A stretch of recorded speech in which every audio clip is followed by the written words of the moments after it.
Alright, so we basically end the trilogy here with Jurassic Kong Dominion. Or I might bring it back depending on how well how I feel about Jurassic World Rebirth. Who knows, maybe I'll do Jurassic Kong Rebirth at some point. Yeah. So, this basically, again, following up with the end of this Jurassic Kong trilogy of Kong in the Jurassic World movies. So let's get started. So, when we last left off in the previous story, Rachel Driscoll, the granddaughter of Anne and Jack, freed Kong from Mills's cloning facility, where he created a monster called the Indo-Kong that Kong killed, and now Kong is free around the same time as the dinosaurs that escaped Lockwood Manor. So now Kong, along with the dinosaurs, are now free and roaming the world. So it's been a few years since then. And Rachel has returned back to a zoo, working as a primatologist at a local zoo. Sean Muldoon, who is the nephew of Robert Muldoon, is now part of the dinosaur control group. I forget their name, but basically he's part of that group, and he believes, even though he was a hunter like his father, he believes these dinosaurs and Kong, even Kong himself, are really like a detriment to the rest of the world. Like, he's basically has this mindset of, I know they're animals, I know that's not their fault, and it's man's fault for, it's mankind's fault for this dumb shit. But look, here's the thing. The world right now can barely support life of these other it can barely support the life of these other animals. Do you really think, for like 1 second, when you throw dinosaurs in the mix, the environment's going to be able to support them and the dinosaurs, let alone us? Yeah, that shit's not gonna work.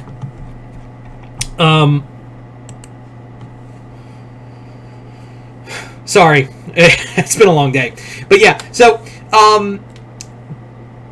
yeah, Sean and Rachel haven't really seen eye to eye, because Sean was like, maybe we should just, at the end of the second story, is like, maybe just kill Kong, kill Kong. Because there's nothing for him now that Isla Nublar's gone. So Rachel and Sean have had a falling out, and they haven't really stayed in contact with each other. However, Rachel is approached by members of Biosyn, who are like, look, we have some big news for you. And she's like, the last time someone tried to contact me about Kong, they'd used him to make a monster clone. So whatever it is, please fuck off. But they're like, no, we're Lewis Dotson sent us on behalf of letting you know that Biosyn has managed to retrieve Kong. We managed to find him after all these years. And she's like, where has he been? Because, he's basically been MIA for so long. And they're like, well, you're not going to believe this, but they actually found Kong breaking into a zoo to try to, connect with the gorillas in that enclosure. But the gorillas were all scared of him, and Kong just kind of willingly took the tranks we gave him, and now we're transporting him to our facility in Europe. So we'd be honored, since you're the only person who's ever gotten close to Kong, to help us monitor him. See, Kong is a commodity, because Kong is the only mammal on the among the dinosaurs. However, there has been reports of other people cloning mammals, but no one has been able to make Kong. So people are because one of the things that happened during the fall of and they even bring up the whole thing of there was the Indo-Kong and all that, but why hasn't there ever been someone else tried to make another Kong? And the reason being is because Kong's DNA strand was lost and accidentally destroyed during the events of the end of Jurassic World. So no one can really replicate Kong. And that's why he's such a valuable commodity, because he's the only one. So while this is going on, Sean Muldoon has been basically trying to move forward, capture dinosaurs, but he's just like, we should probably kill them, because this is not helping. He's kind of he understands that these animals aren't evil or, mindless monsters. He's not like, oh, I want revenge for my uncle's death. It's more of, yeah, my uncle was a hunter, and he understood the he knew the risks. Like, the dude knew the risks of what he was getting into, and he got by an animal. That it'd be no different than if he was killed by a lion or a bear.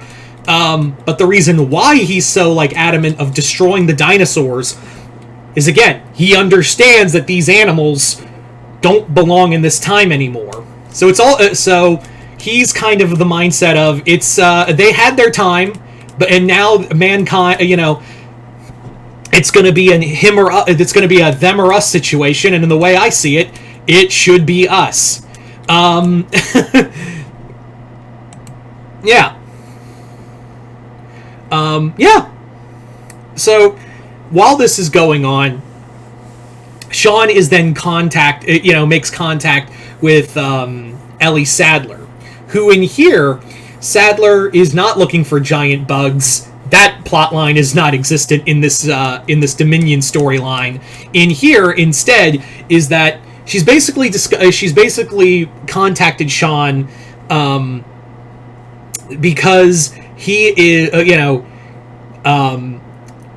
she believes that Biosyn is trying to make something, like, she's been following the Biosyn, captures of these dinosaurs, and she believes they're going to try to make another clone. And he's like, I have had my fill of clones.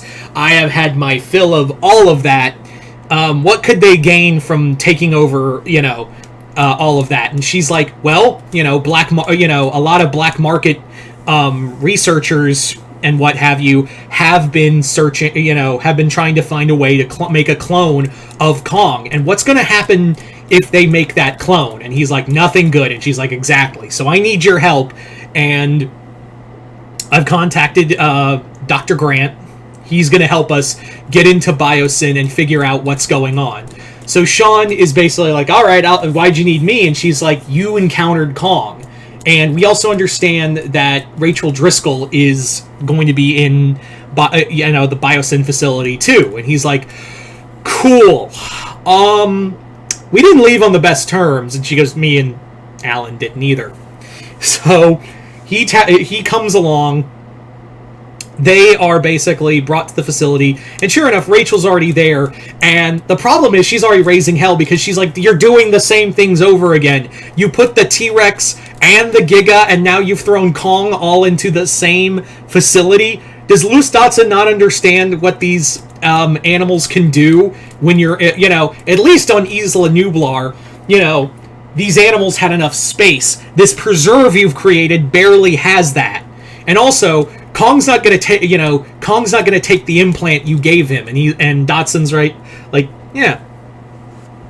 So while this is going on, of course you have Claire's whole thing of being, Claire and Owen's whole thing of being, of having Maisie, or whatever the fuck the clone kid's name was, kidnapped and taken to the facility. So that's how those characters are all running into each other, without the stupid fucking bugs. So in here, they also have captured Blue's kid, so now those stories are starting to, connect to one another on, because Macy actually encounters Kong, because Kong is not, he gets taken into, shall we say, medical diagnosis, and basically what they're doing is harvesting Kong's DNA, right from the source to make their own Kong. But this time it will be a Kong they can use. So, there's that going on. So, yeah. So, Rachel and Sean, meet up once more, and it is not a great reunion. Because, again, the two have very conflicting views on it, but at the moment, even Sean's like, look, InGen is doing something unbelievably Biosyn is doing something breathtakingly fucked, so we gotta get the fuck out, so we have to really get the fuck out of here. And also, if they're planning something big for Kong. Like, there is something unbelievably wrong here, and we need to figure it out. So by that point, that's when all roads collide with one another again, and essentially what happens is that's when Dotson unleashes his Kong. Yep, Only this time, this Kong isn't like like a hybrid clone. It's just a clone of Kong. Only this one has black fur. That the black furred Kong, which he calls Kane because it came out a little fucked up. Kong tries to bond when Kong first meets it. Kong tries to like bond with it because it's the first of its first meeting with it. But Kane just proceeds to just attack Kong from the get-go. So the two fight. As the two are fighting, this attracts the attention of the Giganotosaurus. Now in here, the Giganotosaurus isn't some, animal that shows up as an endgame boss. This time, it actually lives up to what Colin Trevorrow said in that it's like the Joker, it's evil. This time, it's actually living up to this because this time around, in this continuity, the Giga is actually, it was cloned, but it was made improper. It wasn't made through the proper ways like InGen would, and it was left mentally unstable. So it actually like kills for fun and actually loves to fight.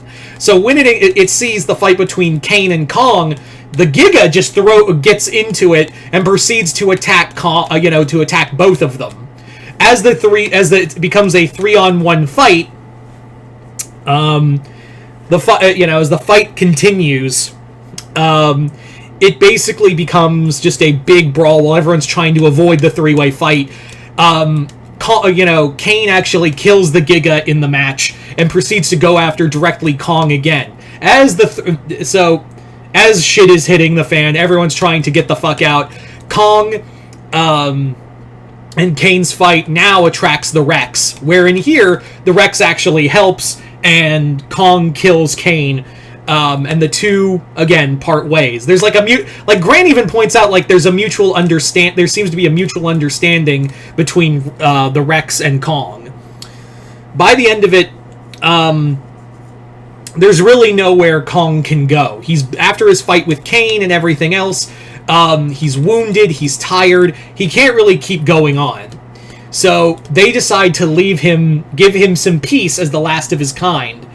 However, it's discovered in the deeps of Biosyn there was another clone that was a prototype that they didn't really like and just proceeded to work on that because this one wasn't hostile enough. This one wasn't brutal enough. So what it turns out to be is it actually turns out to be a younger white-furred Kong who they named Kiko. Yeah, so this is kind of going into Son of Kong territory. So Kiko was smaller. He was a prototype for Kane. But Kiko gets found, and he actually gets brought to Kong, who Kong proceeds to bond with and take under his wing as his adopted son. So from there, Rachel says her goodbyes to Kong because she's like, this is where you belong. A king needs his kingdom, and it looks like your heir's here. So she leaves. Everyone leaves now it's a protected forest, it's a protected preserve, and Kong now has his own little dominion, one would say, and can live out the rest of his days as king of that dominion. Anyway, so there you go, guys. That is Jurassic Kong Dominion. Like I said, this was a lot of fun. I don't know if I'll do Rebirth. It'll depend on how Rebirth goes and how it could fit into a story like this. But yeah, I also like revisiting this story every now and again. But yeah, so hope you all enjoyed this and the rest of the trilogy. And you guys tell me in the comments below, what did you guys think of it? Comment below, let me know. Other than that, hope you all enjoyed this. I'm Mr. Multiverse. I'll see you next time in the Multiverse.